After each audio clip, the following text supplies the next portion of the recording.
जा सकता हूँ।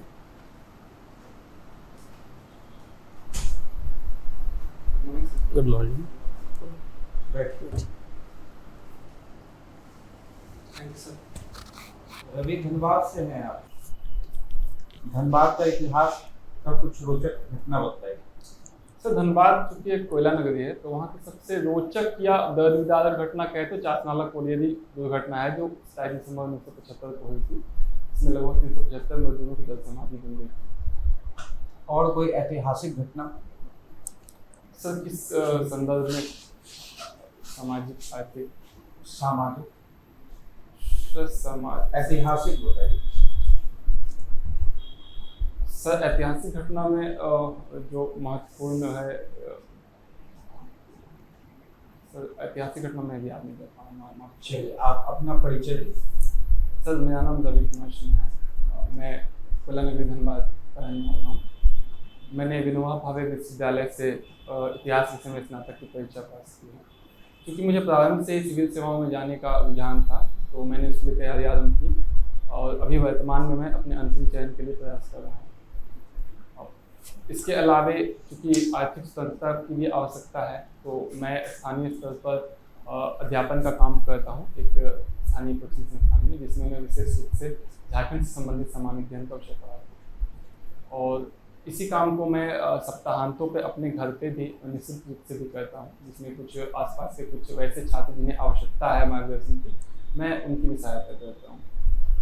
सर, मेरी इसके अलावा मुझे खाली समय में यूट्यूब पे इंफॉर्मेटिव वीडियोस देखना पसंद है, और यदि मौसम अनुकूल हो और मेरे पास समय है तो मैं बैडमिंटन खेलना पसंद करता हूँ। और सर, मैं अपने व्यक्तित्व के बारे में अगर मैं बताना चाहूँ तो मैं अपने सबल पक्षों में सर दृढ़ निश्चयता और निरंतरता को मानता हूँ। और अगर यदि मैं दुर्बल पक्षों के विषय में बात करूँ तो मैं समझता हूँ मेरे विचार में कि सर जैसे समय प्रबंधन को मैं एक समस्या समझता हूँ अपने लिए, तो हालांकि मैं उस पर काम कर रहा हूँ। क्या काम कर रहे हैं समय प्रबंधन से? सर, मैं ज़्यादातर समय अभी कोशिश करता हूँ कि मैं अपने जो भी काम होते हैं उन्हें मैं एक प्रेफरेंस में ढालने का प्रयास करता हूँ, फिर प्रायोरिटीज सेट करने की कोशिश करता हूँ कि कौन से काम ज़्यादा महत्वपूर्ण है और किन्हें कितने समय में किया जाना चाहिए। ऐसा करने के बाद मैं कोशिश करता हूँ कि मैंने जितना भी समय आवंटित किया अपने कामों को उन्हें अपने आवंटित समय के अंदर करने का प्रयास करता हूँ। विनोबा भावे से पढ़े हैं? जी हाँ सर। विनोबा भावे के बारे में बता सकते हैं? जी सर, बताइए उनके बारे में दो लाइन। सर, विनोबा भावे एक महान गांधीवादी नेता थे, जिन्होंने भारत के स्वतंत्रता संग्राम में भी अपना योगदान दिया, लेकिन उनकी जो सबसे महत्वपूर्ण उपलब्धि है वो भूदान आंदोलन को लेकर है, जिनमें उन्होंने सर्वोदय का नारा दिया। और जो वैसे किसान या श्रमिक जो भूमिहीन थे उनके लिए उन्होंने बड़े जमींदारों से जमीन उपलब्ध करवाने का प्रयास किया। आपने उनसे कुछ सीख लिया है, इंस्पायर्ड हुए विनोबा भावे से? जी सर। जैसे? सर, मैं उनके सर्वोदय के सिद्धांत को मैं काफ़ी महत्व देता हूँ। क्या है सर्वोदय का सिद्धांत? अर्थात कि जो सबसे अंतिम व्यक्ति है समाज का, जिसके पास सबसे कम साधन है, जिनके पास इनइक्वलिटी असमानता की वजह से साधनों का अभाव है, उन्हें भी समाज में पर्याप्त स्थान दिलवाना। विनोबा भावे का ये विचार विनोबा भावे का खुद अपना था कि इन्होंने भी कहीं से इसको लिया? सर, इस विषय में गांधी जी का जंतर जानते हैं? Yes sir. वो क्या था? सर, गांधी जी का जंतर जो मूल रूप से था कि जब भी आपको कभी ऐसा लगे कि मैं जो कार्य करने जा रहा हूँ उसमें सही है या गलत, तो उस दुविधा के लिए गांधी जी ने एक जंतर दिया था। ये विचार करने की सलाह दी थी कि आप ये विचार कीजिए कि आपके किए गए कार्य से समाज में बैठे अंतिम व्यक्ति के जीवन पर क्या प्रभाव पड़ेगा। तो नहीं लगता कि इनसे इंस्पायर्ड सर्वोदय? जिससे संभव है, लेकिन सर मैं स्पष्ट रूप से नहीं कर सकता। बहुत बढ़िया। अच्छा, धनबाद पहले किस जिले का भाग था? सर, धनबाद इससे पहले मानभूम जिले का भाग था। मानभूम का नाम मानभूम क्यों पड़ा? संभवतः मैं स्पष्ट रूप से तो नहीं कर पाऊंगा सर, लेकिन अगर अनुमति हो तो मैं गेस करना चाहूँगा। हाँ, बताइए। तो संभवतः उस क्षेत्र में जो राजवंश थे वो मान वंश के रूप में प्रचलित थे, तो उनका क्षेत्र होने की वजह से उस क्षेत्र को मानभूम कहा गया।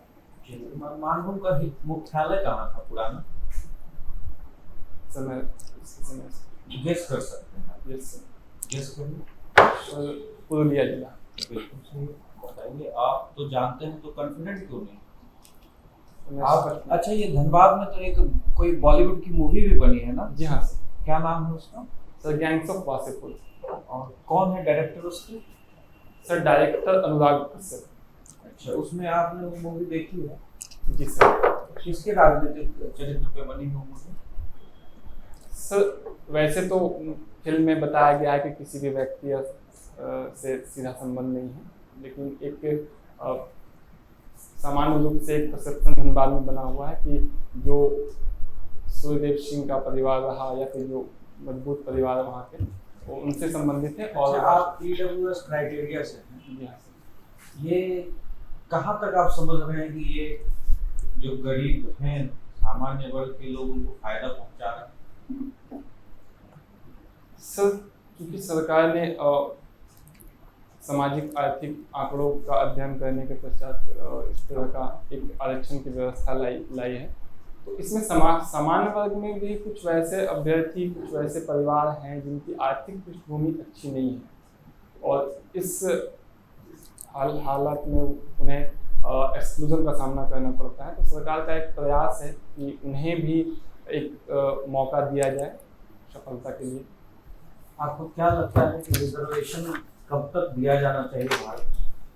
सर वैसे तो संवैधानिक व्यवस्था में एक स्पष्ट समय सीमा निश्चित नहीं की गई थी शैक्षिक आरक्षण या फिर सरकारी नियोजन के लिए, लेकिन सर जो मूल रूप से मैं समझता हूं कि आरक्षण का जो मूल है, एक समय के बाद जब इनइक्वालिटी पे कमी आए काफ़ी, उस वक्त तक आरक्षण दिया जाना चाहिए। इतने सालों से तो चल रहा है इनइक्वालिटी कम। सर इसमें जो मूल समस्या है कि आरक्षण का जो आधार है वो आर्थिक ना होकर बहुत हद तक जातिगत आधारित है। आपका ग्रेजुएशन में मार्क्स बहुत कम आया है, उसका कोई खास वजह? सर कोई विशेष वजह तो नहीं है सर, मैंने जो प्रयास किया था मुझे उस अनुरूप में मुझे मार्क्स मिले हैं। ये बताइए कि पीजी आपने किया है 2012 में, ग्रेजुएशन किया 2012 में और 22 में आप इंटरव्यू दे रहे हैं। जी सर। 10 साल में आप टीचिंग का काम कर रहे हैं? सर मैं लगातार तो टीचिंग का काम नहीं कर रहा था। प्रारंभ में कुछ वर्षों तक मैं अनौपचारिक क्षेत्र में रोजगारों से जुड़ा रहा, जिनमें मैंने कुछ दिनों तक एक कंप्यूटर ऑपरेटर के रूप में एक कार्यालय में कार्य किया। उसके बाद कुछ दिनों तक मैंने एक कंप्यूटर सेल्स प्रशासन में जाना क्यों चाह रहे हैं? टीचिंग में क्यों नहीं कोई स्कोप? सर टीचिंग में मेरा इंटरेस्ट तो है, मगर मैं उससे कहीं ज़्यादा इंटरेस्ट मुझे प्रशासनिक सेवा में है। कोई खास वजह? सर खास वजह ऐसे बहुत सारे प्रेरणा स्रोत मुझे मिले हैं। जैसे धनबाद में सबसे पहला प्रेरणा स्रोत तो मेरा जब मैं स्कूल में था, तो उस वक्त धनबाद की जो डीसी थी माननीय बिला राजेश, वो उनका एक संबोधन मैंने सुना था किसी कार्यक्रम में, तो वहाँ से मुझे काफ़ी प्रेरणा मिली कि मैं भी सिविल सेवा में ही जाऊँ।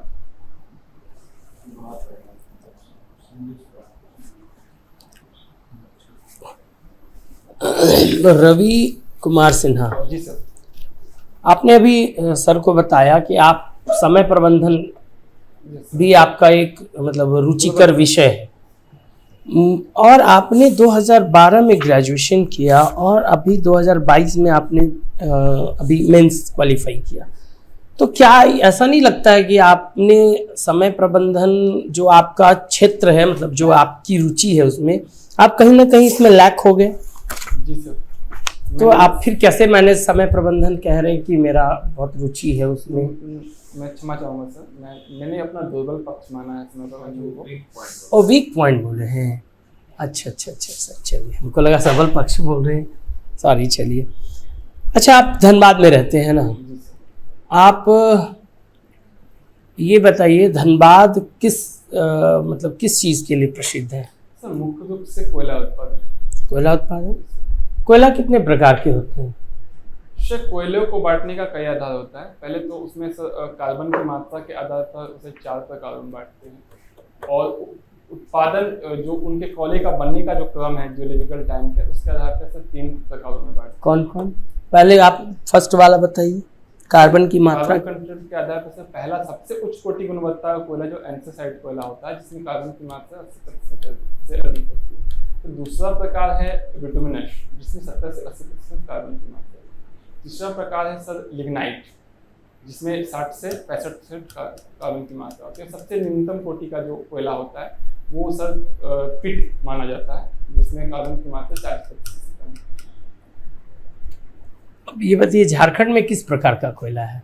सर मुख्यतः बिटुमिनस प्रकार का। एंथ्रासाइट कहीं पाया जाता है क्या आपके एरिया में या कहीं?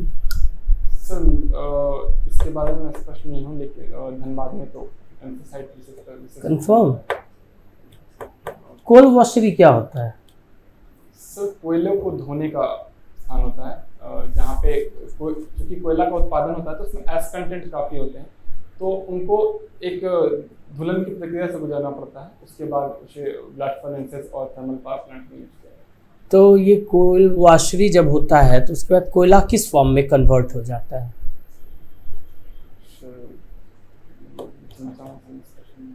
कुकिंग कोल का नाम सुना है आपने? अच्छा, तो वही कन्वर्ट होता है। ठीक है, ओके। अब ये बताइए 2-3 आप कोल वॉशरी का नाम बताइए। सर जामाडोबा, दुगदा, कारगली, सर मैं 3 याद कर पा रहा हूँ। चलिए, आप यहाँ के कल्चर से तो वाकिफ होंगे। जी सर। मसान क्या है? मसान जो जनजातियों में की संस्कृति का एक पार्ट है।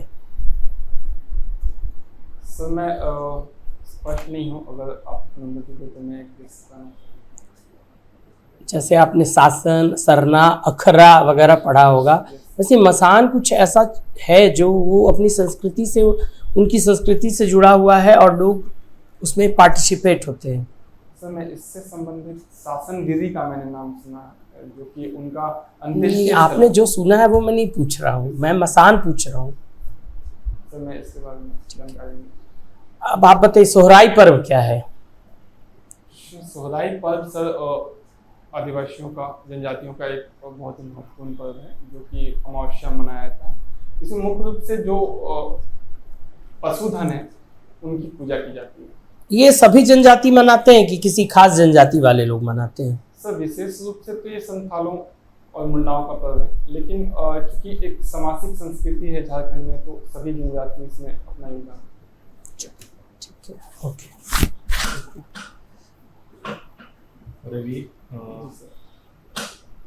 अभी कुछ साल पहले धनबाद में कोई ऐसी आपदा आई, कुछ साल धनबाद से, उस पर एक फिल्म भी बनी। जी सर। कौन सा? सर काला पत्थर। काला पत्थर क्या हुआ था वहाँ? सर इस चासनाला कोलियरी में पानी भर जाने की वजह से अंदर मौजूद 375 मजदूरों की मृत्यु हो गई। उसी पर बेस्ड मूवी। जी सर। ये घटना कब हुई थी? सर ये घटना हुई 27 दिसंबर 1975। आपदा संबंधी विषय को देखेंगे तो झारखंड में आपदा प्रभावित जिले कितने और कौन कौन से? सर झारखंड में आपदा प्रभावित जिले जो मुख्य रूप से आपदा के रूप में जो झारखंड में जो वर्गीकरण किया गया है उनमें सर बिजली, तड़ित झंझा, आंधी तूफान और चक्रवात को मुख्य रूप से। जिले सर मैं अभी याद नहीं कर पा रहा हूँ नाम। संख्या याद है कितने जिले प्रभावित जिले हैं? नहीं समझ। ये लोग एडिट कर देंगे ना, हमारी जी फोन अर्जेंट अगर उठाने को क्वेश्चन को एडिट हो जाएगा ना। आपका बैकग्राउंड क्या है? सर मैंने इतिहास में जमींदारी प्रथा का एक व्यवस्था थी हमारे झारखंड में। सबसे पहले अनिल शर्मा फोन कर रहे हैं, शायद यहाँ आए होंगे। जमींदारी व्यवस्था का जमींदारी प्रथा। जमींदारी सर चूंकि ये व्यवस्था पश्चिमी सिंहभूम से।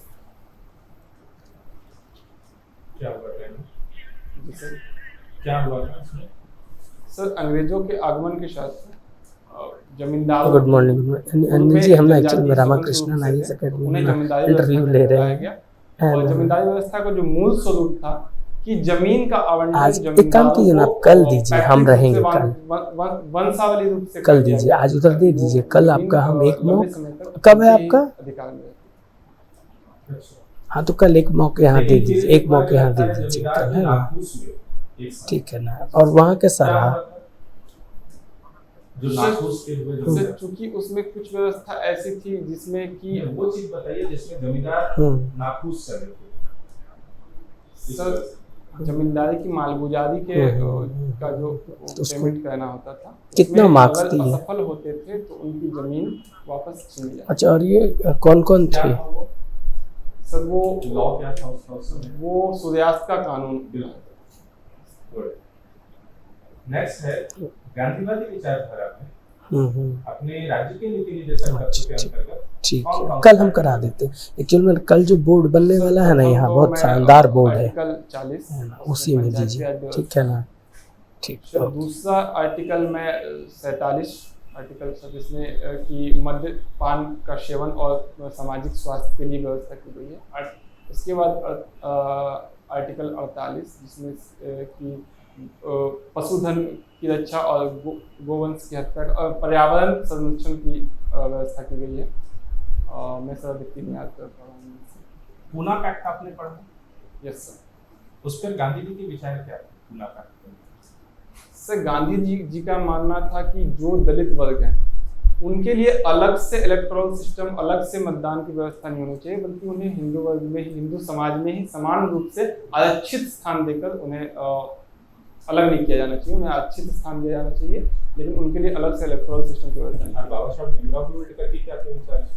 उनका मानना था कि जो मूल रूप से जो समाज है, हिंदू समाज है, उसमें दलितों को उचित स्थान नहीं मिल पा रहा, तो उनके लिए एक अलग इलेक्टोरल सिस्टम के पक्ष में होते हैं। ये देखिए आपने बताया है, क्या है सही है, तो विचार करने का इस पर। जी सर बिल्कुल।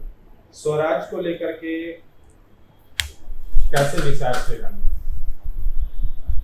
स्वराज को लेकर उनका जो विचार था, उन्होंने मुख्यतः ग्राम स्वराज की बात की थी और उनका मानना था कि सत्ता की अनुपस्थिति, केंद्रीय सत्ता की अनुपस्थिति और विकेंद्रीकरण उनके स्वराज का मूल था। उन्होंने विकेंद्रीकरण का पक्ष किया। एक इकोनॉमिक्स में एक मॉडल है इसका, गांधीयन मॉडल, उसके बारे में कुछ कहना चाहिए? सर मैं इससे गांधीयन मॉडल है। नेक्स्ट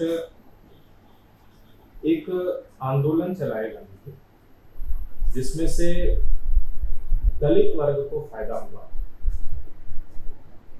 जी सर। ऐसा कोई आंदोलन है?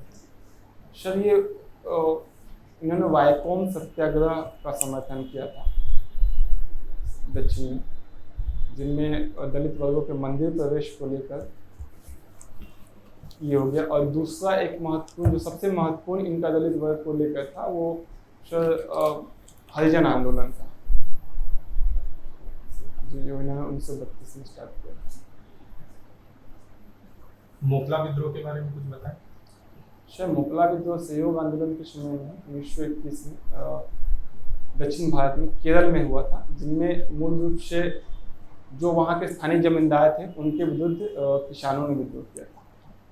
नेतृत्व कौन कर रहे थे मोकला विद्रोह? शायद उनके नेतृत्वकर्ता का नाम था अली मुसलियार।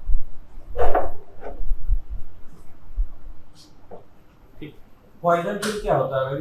जी सर। पॉइजन पिल सर मैंने ट्विटर को कौन एक्वायर किया है?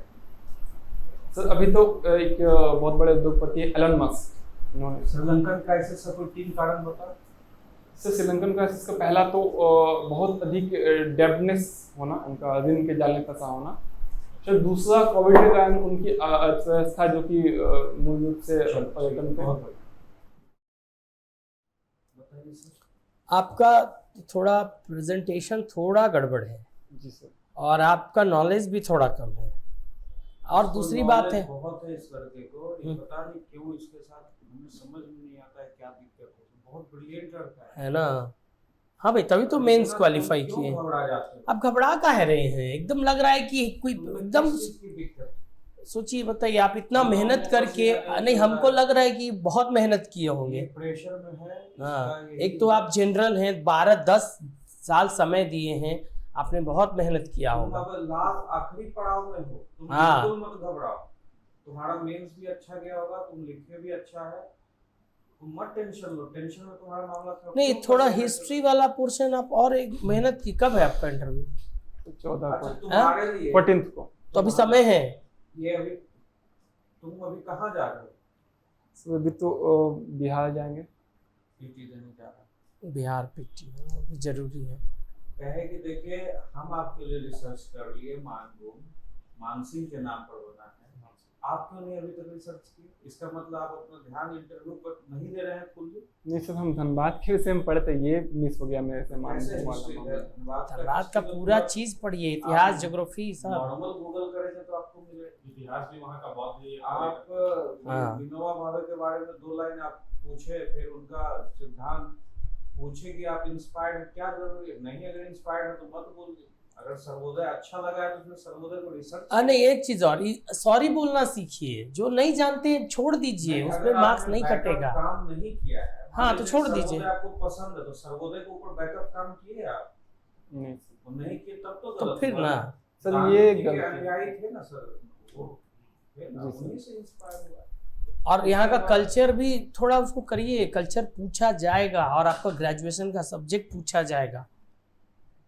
तो ये गलती हुआ है। आपको पहला क्वेश्चन जानबूझ के अल्टर पूछे, इंट्रोडक्शन नहीं पूछे, क्योंकि हमें पता है कि आप इंट्रोडक्शन तैयार करके आए। इंट्रोडक्शन में आप आंख से ऊपर एक बार देखने लगे, छत, वो सब हमने सबसे पहले पूछ दिया रवि धनबाद का इतिहास इतना खराब कि आप जिसके बारे में सोचे नहीं, है ना, आप गड़बड़ हो गए।